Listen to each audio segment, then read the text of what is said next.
السلام علیکم۔ آپ دیکھ رہے ہیں کے M B T V international. ناظرین، اب ہم آج کے آپ کے لیے دنیا کے کونے کونے سے خبر ڈھونڈ کر لانے والے آج ہم پہلی دفعہ رکتے ہیں اٹالیا میں۔ اٹالیا میں 14ویں صدی کی بدترین مخلوق کے ایک نوجوان نے ایک کارنامہ دکھایا ہے۔ وہ مسجد میں رہتا تھا اور بہت ہی گھٹیا حرکت کی ہے اس نے، جس کی وجہ سے پاکستانیوں کا سر جو ہے وہ جھک گیا ہے اٹلی میں۔ اس نے بہت بےہودہ حرکت کی ہے، بس اسٹاپ کے اوپر ایک لڑکی کے ساتھ زبردستی کی ہے، اور وہ مسجد میں رہتا تھا، حساب لگا لیں اس کا۔ اس کی وجہ سے اب اٹالیا میں پاکستانیوں کے حالات اتنے زیادہ خراب ہو گئے ہیں کہ شرم آتی ہے مجھے ان کو پاکستانی کہتے ہوئے۔ ہو سکتا ہے اٹالیا سے پاکستانیوں کو موو کرنا پڑے، کیونکہ بہت ہی زیادہ جلوس نکل رہے ہیں وہاں پہ۔ پہلے بھی سنا ہے کہ دو لڑکوں نے وہ اکٹھے رہتے تھے گروپ میں، اور کوئی کوریا یا چائنا جاپان کی لڑکی تھی، وہ کوئی ہوٹل ڈھونڈ رہی تھی، ان کو کہا کہ آؤ ہمارے پاس آپ سو جائیں رات کو، ہم آپ کو کمرہ مہیا کر دیتے ہیں، اور پھر ان کے ساتھ غلط حرکت کی انہوں نے۔ اس کی وجہ سے پاکستانیوں کا کافی امیج خراب ہوا تھا اٹالیا میں۔ اس کو سولو کرتے ہوئے ٹائم لگا، پاکستانیوں کو بتاتے ہوئے کہ ہم لوگ ایسے نہیں ہیں، ہمیں بدنام کیا جا رہا ہے، کچھ ایسی مخلوق آ گئی ہے یہاں پر جو نظم و ضبط خراب کر رہی ہے۔ لیکن اب پھر نیا کٹا کھول دیا اس لڑکے نے، اور جس کی وجہ سے اٹالیا میں اتنے زیادہ حالات خراب ہوئے ہیں اس وقت کہ لوگ اف اف کرتے ہیں پاکستانی کو دیکھ کر۔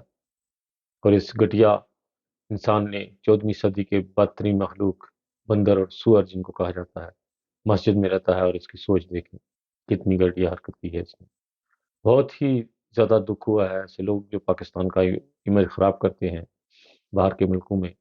ان کے لیے شیم ہے کہ وہ شرم کریں، اور باہر آ کر اپنے ماں باپ کے پیسے اتنے زیادہ خرچ کر کے آپ لوگ آتے ہو، ماں باپ آپ کا انتظار کر رہا ہوتا ہے مہینے میں، اور آپ یہاں پر آ کے یہ کام میں دکھا رہے ہو۔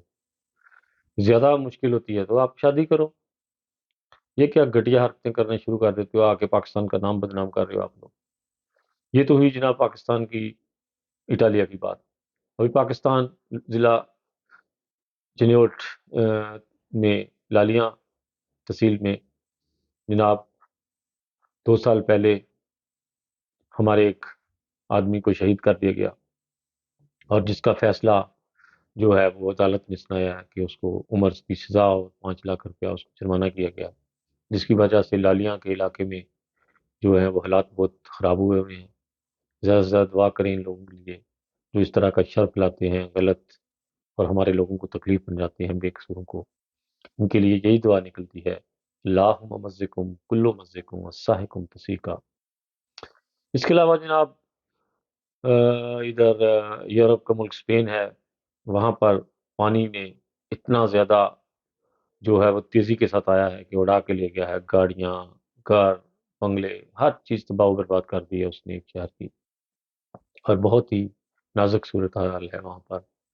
اور اس طرح کے جو معجزے دکھائے جاتے ہیں دنیا میں، لوگوں کو اشارے دکھائے جاتے ہیں، یہ ان لوگوں کے لیے ہوتے ہیں کہ باز آ جائیں، یہ اللہ تعالیٰ کی لاٹھی کسی وقت آپ کے اوپر بھی حملہ کر سکتی ہے۔